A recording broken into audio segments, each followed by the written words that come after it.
ہر شخص اپنے ساتھ دھوکہ کر رہا ہے، اپنی اولاد کے ساتھ دھوکہ، اگلی نسلوں کے ساتھ دھوکہ، ملک و قوم کے ساتھ دھوکہ، اپنے دین کے ساتھ دھوکہ، اپنے نبی کے ساتھ دھوکہ۔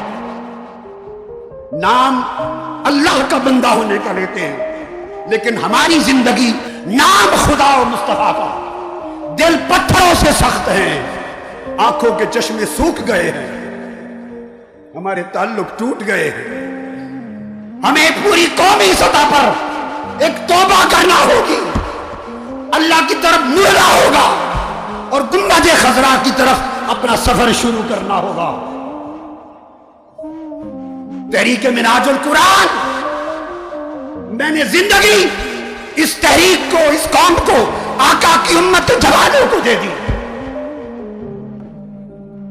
میرا جینا مرنا، میں تو ہمیشہ نہیں رہوں گا، یہ ایک آواز ہے، آپ سنتے ہیں لوگوں، کچھ عرصہ اور رہے گی، کچھ دن اور ہوگی، جب اللہ نے چاہا یہ بھی بند ہو جائے گی۔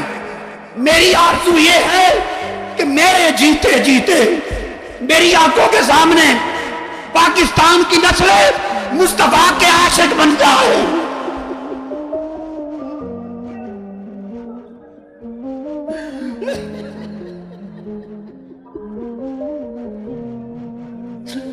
میرے آقا کے عاشق بن جائیں، میرے آقا کی محبت میں فنا ہو جائے، ان کا جینا مرنا خدا اور مصطفیٰ کے لیے ہو جائے، اوڑھنا بچھونا حضور کی سنت ہو جائے۔